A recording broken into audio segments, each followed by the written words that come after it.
Ойыншықтарымызды шашып ойнайық. Мен де аламын. Тек көмек. Тағы шашайық. Көбірек қуыршақтарды алайық. Жарайды, мен қуыршақтарда мұнара жасаймын. Келіңдер, ертегі айтып берейін. Папа, бізге ертегі айтып берші. Біз бұрын естімеген қызық ертегі. Сонда Айгүл мен Айсұлу ертегі орманына кетті.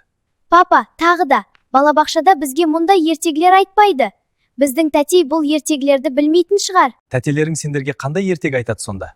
Айболет, қызыл телкен әлгі не бар ғой? Кір қожалақ бала туралы бар ғой? Кір қоймас деген ертегі ме? Папа, сен мұның бәрін қайдан білесің? Жоқ, Аятай. Мен сендер секілді балалар бақшасында өскен жоқпын. Мені тәрбиелеп бағып қаққан ауылдағы кәрі әжем болатын. Жанағы қызық ертегілерді де мен сол кісіден естігенмін. Әже деген кім? Бізге енді әже деген кісіні көрсет. Әрине. Әже деген міне осындай болады. Әже сендер сияқты балалардың папалары мен мамаларын өсірген кісі.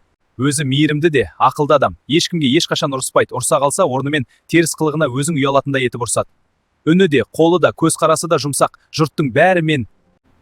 Қарағым, айналайын деп жылы сөйлесетін иман жүзді қария. Өзі ылғи шаруа істеп күйбеңдейді де жүреді. Тіпті ештеме істемеген күннің өзінде ұршық иіріп отырады. Ұршық деген немене? Азат, әлгі жолдастың ажарасы оқуға түсіпті. Конкурстан алдыңлардың бірі болып өткен көрінеді. Соның қуанышына осы сенбіге бәрімізді шақырып отыр. Мен бармай-ақ қойсам қайтеді? Балаларға ие болып қағазымды жазып үйде отырмайын ба онан да? Кейін құтты болсын айтып кіріп шықсақ та ештеңе ете қоймас еді. Бірақ осы жолы бармасақ болмайын деп тұр. Неге? Елден жолдастың шешесі келіпті. Келсе қайтеді екен? Баласының танымайтын жолдасы келіп сәлем бермеді деп ренжімейтін шығар ол кісі. Әзеке, жұмыс деп жүріп кішкентайларыңды дамыта бастағаның ба? Нағыз әжені көрсетем дегенің қайда? Уақыт болды, жинайық. Жиып болған соң әжеңе барамыз. Әжеге барамыз, әжені көреміз. Керемет күн, солай ма? Отбасымен серуендеуге тамаша. Қараңдар, ана қала қандай биік, мен сол үлкен ғимаратқа барғым келеді. Жарайды, содан кейін саябаққа барамыз. Бәріңе ұнайды. Қош келдіңіздер. Қолдарыңыздан алып сәлеметсіз бе? Рахмет. Үйге қош келдіңіздер. Рахмет, үйіңіз жылы екен. Қандай жақсы. Отырыңыздар, қазір шай қоямыз. Жарайды. Ал, апа, ат көлігіңіз аман, есен сау жеттіңіз бе? Жаңа топты кісінің ішінде амандықта сұраса алмай жатырмыз. Күйлі қуатты барсыз ба?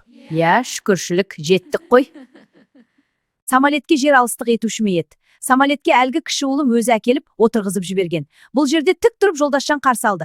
Ауылдың қай кемпірі Алматыға келіп машиналатып қыдырып жүрген. Қазір енді ауылда немерелеріңізді бағып қана отырған шығарсыз? Менің бағып көрейін дегенме көнбей, әлгі келін тілі шығысымен ақ детсатқа берген. Қазір сонда жүр. Өкімет өзі бағады, керек өнерін үйретеді, тамағы тоқ. Сізді әуре қылып қайтеміз деп баламда көнбеді. Онсы бір жағы дұрыста сияқты. Баладан шыққанымыз қашан. Бір күні ауыртып алсам жаласына қалмайын ба? Біреудің баласы. Міне, әже деген осындай болады.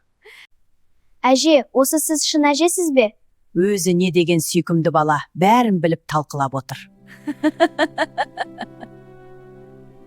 Әже дейді мені. Жас келіп балалар өсіп жатқан соң қайтып әже болмассың.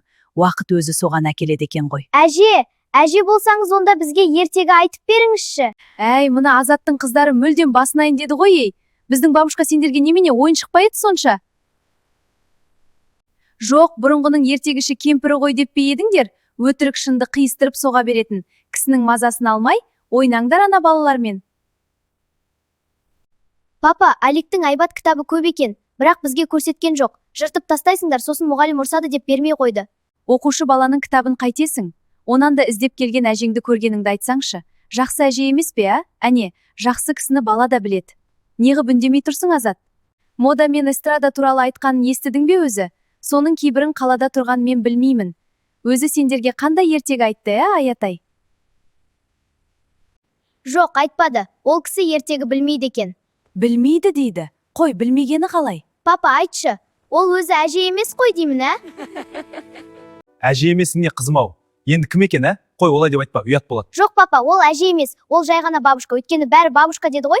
Мен білем, әже деген ондай болмайды. Өзің айтқансың. Папа, шында да ол әже емес шығар? Айтшы, папа. Ол шын әже емес қой, Папа, сен бізге бәрібір нағыз әжені көрсетесің ғой. Айтшы, көрсетесің бе? Көрсетем. Бәрі жақсы болады. Аялы жанарларында тұтанған үміт ұшқынын жасырмай, сәбилік сеніммен бетіме тура қарайды. Мен уәде еттім, бірақ оны қалай орындайтыным туралы сол сәтте ойланған жоқ едім. Нағыз әже қайда?